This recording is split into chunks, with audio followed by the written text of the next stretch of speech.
I'm largely against these super individualist ways of solving the world's problems, right? I think it's very easy to end up in these cycles of, oh, you care about global warming? Go recycle. Or, you think bullying is wrong? Go be nicer to people then.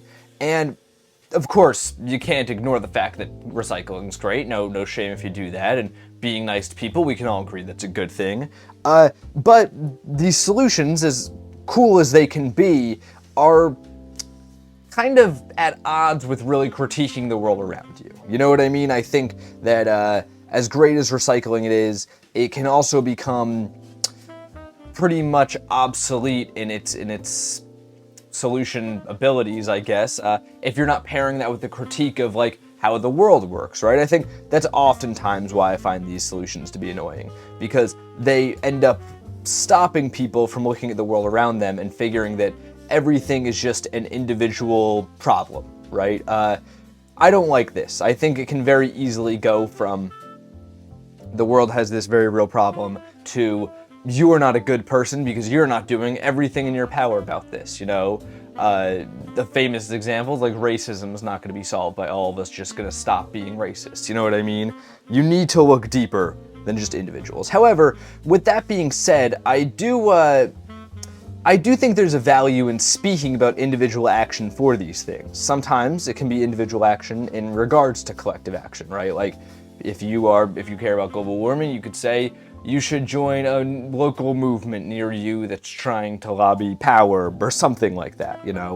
I don't really know about specific solutions to global warming as much as I probably should, but when it comes to the misinformation crisis, I do want to kind of talk about an individual solution, a way that we could maybe improve things. As much as I don't think that we can ignore the systems that are perpetuating this, the fact that there are certain types of content that are definitely bolstered by the algorithm that are definitely contributing to this, I do think it's also important to remember with that, I'm talking to individuals here. You know what I mean? I am talking to people. We're all talking to individuals. It's not like you can talk to the masses, right? And I think that's why it is important sometimes to focus on what is your power as an individual. And I want to propose something here that is a little bit self-serving. One of the things that I'd say I am most egotistical about is this community, right? I will die on this hill, to be honest. Reading these comments in comparison to any other YouTube comment section, it's very clear to me that there is a community here, however big, however small, of thought-provoking artists, people who are interested in thinking about ideas, people with open minds, and I'm going to kind of make a big assumption off that, people that are a little bit more empathetic and educated than the average internet user. This is not the type of community that people are spamming W's in the chat. No hate to that, of course, that's a great thing. I think entertainment's awesome, and I think that should be there too, but I'm very proud of that fact, to be honest, that I do feel that this community has that. I think all of you need to speak.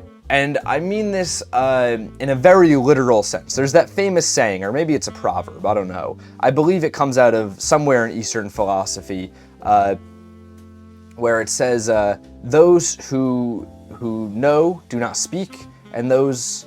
Or wait, no, oh my god, no way I'm gonna mess it up. The whole episode's hinge on this. This is how I thought of this episode.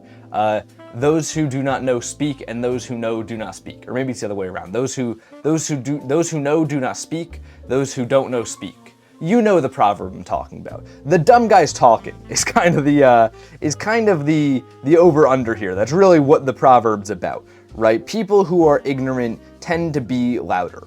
And I think this makes sense.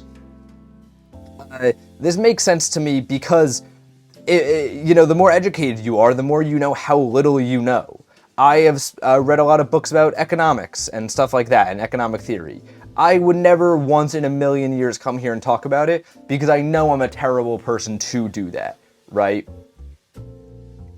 And because of that, I don't speak about these things. I think a lot of us end up in these traps. I couldn't count with my two hands how many times I've had people say to me, whether they're friends I know or people in DMs, I would love to do what you do, but I don't know enough, or I'm not smart enough, or I'm not educated enough, or I'm not good enough at speaking, and I think this is a bad attitude to have.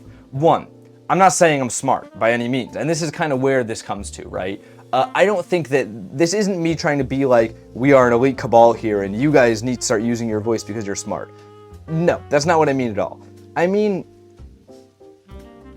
if you are educated enough to know how little you know, you're probably a little bit better of a voice to be out there than many others. And it's not even about education to me. I think that's one element here that I'm willing to say, as elitist as it might sound, I'm willing to say that. But I think another element here is just empathy, right? Oftentimes these things go hand in hand. I can 100% track from me turning 15 and starting to read philosophy and get away from some of my old values to the modern day where I'm much more educated than I was at 15. Still a long way to go, but I've improved. Education oftentimes brings empathy with it. When you learn more about the world, it's hard to come away with a less empathetic worldview, right? So if you consider yourself to be somebody with an empathetic worldview, no matter what that might entail, right? Maybe you don't think you know enough about certain topics. I think you should be out there speaking, right? I 100% go through this thing where I'll see an old clip of something and I've already learned my way past it. And, you know, I'm kind of looking back at it like, oh man, like, you know, that wasn't 100% accurate, or I could have phrased this a little bit better, or there's a hole in my argument I didn't see because I hadn't read this yet. This happens all the time to me.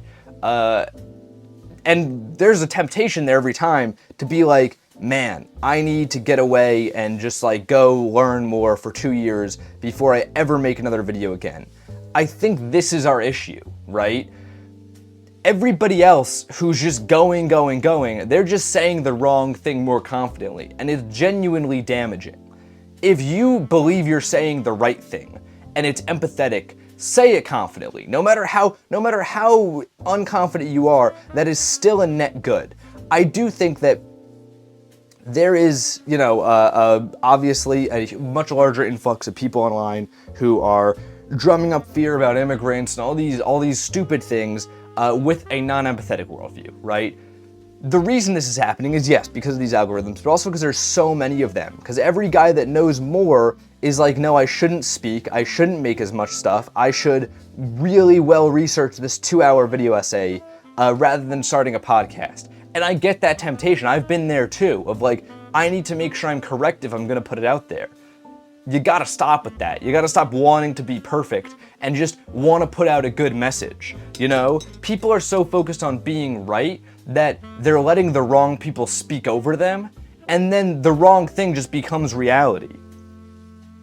I mean, you know, the phrase "we're in a post-truth world" is often applied to the migrant crisis for a reason. It's not a real thing. This is not a real thing at all. Like, there is zero evidence that this is a real thing, but people have 100% just LARPed it into reality. They've just spoken enough to the point where it's damaging real lives. And I think this is going to happen with more and more things, which is why I think if you are somebody who deems yourself to have an empathetic worldview, to be like, I am somebody who believes in the humanity of everybody, speak. Speak as loud as you can. I think that's your duty to do at this point. We can focus on making everything 100% academically correct another day. It's YouTube. Get ready to be wrong. Get ready to throw a bunch of dumb stuff out there. And, you know, I've already probably said things in this show that'll get drummed up in 5 years and everybody will be like, look at this idiot who thought that 5 years ago. 100%. I don't doubt it at all. And I'm okay with it because that's a gamble I'm willing to take. I would rather put out there a voice of empathy, and one that at least tries to think deeply about things, tries to have an empathetic perspective, than not do that and let the noise keep drowning people out who do have an empathetic worldview, right? This is, I think, imperative. If there could be 20 other people who have a worldview that are empathetic and genuinely, whether right or wrong, have the best intentions trying to do a really great thing out there making content that is widespread and is able to just be something that's not another video essay that has 1 million citations in the description and is only going to hit an audience of the exact people that already believe in that, that's a good thing. You know, I think this is something that is very necessary right now. Something I think people will say too is, well, you know, the people who are drumming up this whole migrant crisis, these people who are speaking loudly, they do believe they have the best of intentions. Yes, but their worldview still lacks empathy. Anybody who's out there going, well, it'll ruin some lives, but it's the only way, they're not empathetic. I don't give credence to them having the best intentions, right? Maybe they genuinely believe they're right. I think a lot of them probably do, right? That doesn't mean it's something that has any empathy attached to it. Like, I've seen clips of people in relation to everything going on right now being like, oh, when you round up 100,000 people, you're gonna get a couple wrong and they're gonna die. That's not okay. That's not something we should compromise for. That's not how this works. You can't do that. Like, that's not... And you know what the problem is? All the people that have the penchant to say that, the worldview to be like, this is not okay, you should not allow that to happen, and that proves the inhumanity of this. They're so focused on citing their sources that they're never gonna say it in time. This is not good at all. And I think a big part of the problem of people who are into being, into deeming themselves somebody who is an interested, curious person, or even just has this empathetic worldview we're speaking about, I think a big problem is that they're kind of overly exposed to academia, where they lose touch with the real world and forget that a lot of what academia does is looking back at what just happened and trying to make sense of it, right? It's not so much, you gotta stop focusing on being right and just start focusing on being a positive impact. If you think you are going to say something and you believe it to be wrong and it could hurt somebody and it's not a good thing at all, that is the time to really crack down and be like, is this the right thing to say, right? Then is when you should do your research. Like, somebody who's talking about these deportations being like it might hurt somebody, but who cares? That is when that guy should have gone back and done research. You being like, let's focus on the good here and actually just having the right perspective on things, you need to go out there, still have an informed worldview. I'm not saying to be, against educating yourself, but you need to understand that you are probably more qualified than most of these loud people, whether you believe it or not, and you need to start acting like it and start speaking like it, because on an individual level, this is what's our responsibility right now, right? The algorithms, these things, they're not going to change anytime soon. And it's really hard to take place with collective action on social media because of the way these echo chambers work. So when you're an individual being like, what can I do about this? I think putting out as loud as possible counters for these things is imperative. That's my take. I feel like I end a lot of episodes going like, that's my take. Could that be like a thing maybe, whenever I have a take? This is the painting. So I was kind of thinking, right? What makes this color palette so interesting is the fact that the red and blue are obviously opposites, and then red and green are also opposites. These are all often used as contrasting colors, both of them, right? I think that's also what makes it so hard to use, but gives it so much interest. So I'm gonna start playing around with that, where like these two are obviously mirroring each other, and the blue's in the middle, but it also makes it hard to have one color really pop. So that's definitely the struggle with this color palette, but it's interesting. I'm really liking this one. 2 more with this, and then we're on to the next one. So go check this out over on the Instagram. And until next time, guys, gals, and pals, my name is Max Dice. This has been Paint Talk episode 210. I'm here every morning, painting and talking with you all. And I'd like to see you guys talking too.